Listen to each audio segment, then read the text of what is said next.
Morning, dear students. Let's discuss the daily slide by Department of School Education, Punjab, India.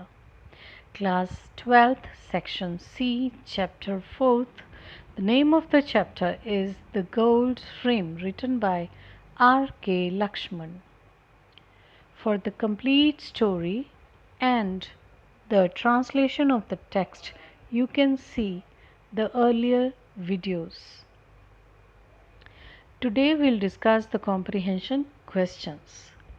ਪਿਆਰੇ ਬੱਚਿਓ, ਤੁਹਾਡਾ ਸਵਾਗਤ ਹੈ। ਅੱਜ ਦੀ ਡੇਲੀ ਸਲਾਈਡ ਦੇ ਵਿੱਚ ਅਸੀਂ ਪ੍ਰਸ਼ਨ ਉੱਤਰ ਵੇਖਾਂਗੇ। ਇਸ ਤੋਂ ਪਹਿਲਾਂ ਪੂਰੇ ਪਾਠ ਦੀ ਜਾਣਕਾਰੀ ਲਈ, ਰੀਡਿੰਗ ਲਈ ਅਤੇ ਪੰਜਾਬੀ 'ਚ ਸਮਝਣ ਲਈ ਇਸ ਤੋਂ ਪਹਿਲਾਂ ਵਾਲੀਆਂ ਵੀਡੀਓਜ਼ ਵੇਖੋ। ਲਿੰਕ ਡਿਸਕ੍ਰਿਪਸ਼ਨ ਬਾਕਸ 'ਚ ਦਿੱਤਾ ਜਾ ਚੁੱਕਾ ਹੈ। Comprehension questions. Question number 1. Where was the modern frameworks situated? The modern frameworks was situated in a gap between a drugstore and a radio repair shop. ਤਾਂ ਪਹਿਲਾ ਪ੍ਰਸ਼ਨ ਇਹ ਪੁੱਛਿਆ ਜਾ ਰਿਹਾ ਹੈ ਕਿ ਮਾਡਰਨ ਫਰੇਮਵਰਕਸ ਕਿੱਥੇ ਸੀ। ਮਾਡਰਨ ਫਰੇਮਵਰਕਸ ਦੋ ਦੁਕਾਨਾਂ ਦੇ ਵਿਚਕਾਰ ਸੀ। ਉਸ ਦੇ ਇੱਕ ਪਾਸੇ ਡਰੱਗ ਸਟੋਰ ਸੀ, ਦਵਾਈਆਂ ਦੀ ਦੁਕਾਨ ਸੀ, ਦੂਸਰੇ ਪਾਸੇ ਰੇਡੀਓ ਦੀ ਮੁਰੰਮਤ ਦੀ ਦੁਕਾਨ ਸੀ। Question number 2. Who was the owner of the modern frameworks? Datta was the owner of modern frameworks. All these questions are most important from the examination point of view, dear students. So, दूसरा प्रश्न की है कि modern frameworks ਦਾ मालिक कौन सी। Modern frameworks का मालिक C Datta. Next question, what were the walls of this shop covered with. ਤਾਂ ਅਸੀਂ ਚੈਪਟਰ ਦੇ ਵਿੱਚ ਪੜ੍ਹਿਆ ਸੀ ਕਿ ਪੂਰੀ ਦੁਕਾਨ ਦੀਆਂ ਕੰਧਾਂ 'ਤੇ ਕੀ ਕੁਛ ਲੱਗਾ ਹੋਇਆ ਸੀ। The walls of this shop were covered with the pictures of gods, saints, hockey players, children, cheap prints of Mona Lisa, national leaders, wedding couples, Urdu calligraphy, and the snow-clad Fujiyama, and many others. ਤਾਂ ਅਸੀਂ ਪਾਠ 'ਚ ਪੜ੍ਹ ਚੁੱਕੇ ਹਾਂ ਕਿ ਉੱਥੇ ਦੇਵੀ ਦੇਵਤਿਆਂ ਦੀਆਂ ਤਸਵੀਰਾਂ, ਸੰਤਾਂ ਦੀਆਂ, ਹਾਕੀ ਦੇ ਖਿਡਾਰੀਆਂ ਦੀਆਂ, ਬੱਚਿਆਂ ਦੀਆਂ, ਮੋਨਾਲੀਜ਼ਾ ਦੇ ਤਰ੍ਹਾਂ ਦੇ ਸਸਤੇ ਜਿਹੇ ਪ੍ਰਿੰਟ ਸੀ, ਰਾਸ਼ਟਰੀ ਲੀਡਰ ਜਾਂ ਵਿਆਹੇ ਹੋਏ ਜੋੜਿਆਂ ਦੀਆਂ, ਜਾਂ ਉਰਦੂ ਸੁੰਦਰ ਲਿਖਾਈ ਵਿੱਚ ਕੁਝ ਲਿਖਿਆ ਹੋਇਆਂ ਦੀਆਂ, ਜਾਂ ਜਾਪਾਨ ਦਾ ਇੱਕ ਜਵਾਲਾਮੁਖੀ ਹੈ ਫਿਜੀਆਮਾ, ਉਹ ਬਰਫ਼ ਨਾਲ ਢਕਿਆ, ਇਸ ਤਰ੍ਹਾਂ ਦੀਆਂ ਕਈ ਤਸਵੀਰਾਂ। ਵਟ ਡਿਡ ਦ ਕਸਟਮਰ ਵਾਂਟ। ਤਾਂ ਦੁਕਾਨ 'ਤੇ ਜਦੋਂ ਗ੍ਰਾਹਕ ਆਇਆ ਸੀ ਉਹ ਕੀ ਚਾਹੁੰਦਾ ਸੀ। The customer wanted to get his grandfather's portrait framed with the best frame. ਉਹ ਕਸਟਮਰ ਚਾਹੁੰਦਾ ਸੀ ਕਿ ਮੇਰੇ ਦਾਦਾ ਜੀ ਦੀ ਫਰੇਮ ਨੂੰ ਬੈਸਟ ਫਰੇਮ ਦੇ ਵਿੱਚ ਜੜ ਦਿੱਤਾ ਜਾਵੇ। Question number 5. What type of frames did Datta show to the customer. Datta ਨੇ ਉਸ ਦੁਕਾਨਦਾਰ ਨੂੰ ਕਿਸ ਤਰ੍ਹਾਂ ਦੇ ਫਰੇਮ ਵਿਖਾਏ।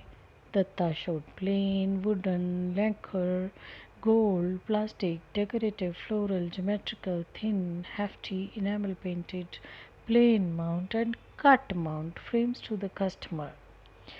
ਤਾਂ ਦੱਤਾ ਨੇ ਆਪਣੇ ਉਸ ਗ੍ਰਾਹਕ ਨੂੰ ਹਰ ਤਰ੍ਹਾਂ ਦੇ ਫਰੇਮ ਵਿਖਾਏ, ਪਲੇਨ ਵਿਖਾਏ, ਲੱਕੜ ਦੇ ਵਿਖਾਏ, ਜਾਂ ਜਿਹੜੇ ਦੇਖਣ ਦੇ ਵਿੱਚ ਮੈਟਲ ਵਰਗੇ ਲੱਗਦੇ ਸੀ ਉਹ ਦਿਖਾਏ, ਜਾਂ ਪਲਾਸਟਿਕ ਦੇ ਜਾਂ ਸਜੇ ਹੋਏ, ਜਾਂ ਫੁੱਲਾਂ ਵਾਲੇ, ਜਾਂ ਵੱਖ-ਵੱਖ ਜਿਓਮੈਟਰੀਕਲ ਆਕਾਰ ਵਾਲੇ, ਪਤਲੇ ਜਾਂ ਭਾਰੇ, ਪੇਂਟ ਕੀਤੇ ਹੋਏ, ਸਿੱਧੇ ਜਾਂ ਕੱਟ ਮਾਊਂਟ ਵਾਲੇ ਹਰ ਤਰ੍ਹਾਂ ਦੇ ਫਰੇਮ ਦਿਖਾਏ। What did Datta do to help the customer make his choice. ਜਦੋਂ ਇੰਨੇ ਫਰੇਮਸ ਦੇ ਵਿੱਚ ਉਲਝ ਗਿਆ ਤਾਂ ਦੱਤਾ ਨੇ ਉਹਦੀ ਮਦਦ ਕਿਵੇਂ ਕੀਤੀ ਉਹਨੂੰ ਚੁਣਨ ਲਈ। Datta help the confuse customer by recommending a German imported frame with lots of gold leaves and winding creepers. He also suggested that a cut mount frame would look more elegant. ਤਾਂ ਦੱਤਾ ਨੇ ਉਸ ਦੀ ਮਦਦ ਕੀਤੀ, ਇੱਕ ਫਰੇਮ ਚੁਣ ਕੇ ਉਸਨੂੰ ਦੱਸਿਆ ਕਿ ਇਹ ਲਗਵਾ ਲਓ, ਜਰਮਨ ਦਾ ਇੰਪੋਰਟਡ ਹੈ। ਤਾਂ ਉਹ ਬੰਦਾ ਮੰਨ ਗਿਆ। ਉਹ ਇੱਕ ਸੁਨਹਿਰੇ ਰੰਗ ਦਾ ਫਰੇਮ ਸੀ ਔਰ ਉਸ 'ਚ ਪੱਤੇ ਅਤੇ ਵੇਲਾਂ ਦੇ ਡਿਜ਼ਾਈਨ ਬਣੇ ਹੋਏ ਸੀ। ਨਾਲ ਹੀ ਨਾਲ ਦੱਤਾ ਨੇ ਇਹ ਵੀ ਦੱਸਿਆ ਕਿ ਤੁਸੀਂ ਕਿਸ ਤਰ੍ਹਾਂ ਦਾ ਕੱਟ ਮਾਊਂਟ ਬਣਵਾ ਲਓ, ਪਲੇਨ ਦੀ ਬਜਾਏ ਕੱਟ ਮਾਊਂਟ ਬਣਵਾ ਲਓ। Question number 7. What price did Datta quote for the frame selected by his customer? बच्चे पाठ याद होवे तो किन्ने पैसे मंगे सी दत्ता ने उस फ्रेम ਲਈ? Datta quoted 17 rupees for the frame selected by his customer. So Dutta ਨੇ 17 ਰੁਪਏ ਕਿਹਾ ਸੀ ਇਸ ਫਰੇਮ ਨੂੰ ਕਰਨ ਦੇ. What was Datta's experience about his customer? Datta had learned by long experience that his customers never came punctually. They came days in advance and went away disappointed or came months later, and some never turned up at all. ਉਸਨੇ ਵੇਖਿਆ ਕਿ ਉਹ ਕਦੇ ਸਮੇਂ 'ਤੇ ਨਹੀਂ ਆਉਂਦੇ ਸੀ, ਕਦੇ ਸਮੇਂ ਤੋਂ ਪਹਿਲਾਂ ਆ ਜਾਂਦੇ, ਕਦੇ ਲੇਟ ਆ ਜਾਂਦੇ, ਕਦੇ ਆਉਂਦੇ ਹੀ ਨਹੀਂ ਸੀ, ਅਤੇ ਕਈ ਤਾਂ ਹਮੇਸ਼ਾ ਲਈ ਤਸਵੀਰਾਂ ਉੱਥੇ ਹੀ ਛੱਡ ਜਾਂਦੇ ਸੀ. Number 9. For whom did Datta make frames? Datta ਕਿਸ ਲਈ ਫਰੇਮਸ ਬਣਾਉਂਦਾ ਸੀ? Datta made frames for those who came to him and visited him at least twice. ਤਾਂ ਦੱਤਾ ਸਿਰਫ ਉਸਦੀ ਤਸਵੀਰ ਨੂੰ ਹੀ ਫਰੇਮ ਕਰਕੇ ਦਿੰਦਾ ਸੀ ਜਿਹੜਾ ਉਸ ਕੋਲ ਘੱਟੋ ਘੱਟ 2 ਗੇੜੇ ਮਾਰ ਜਾਂਦਾ ਅਤੇ ਜਿਹਦਾ ਉਹਨੂੰ ਯਕੀਨ ਹੋ ਜਾਂਦਾ ਕਿ ਹਾਂ ਇਹ ਲੈ ਕੇ ਹੀ ਜਾਊਗਾ.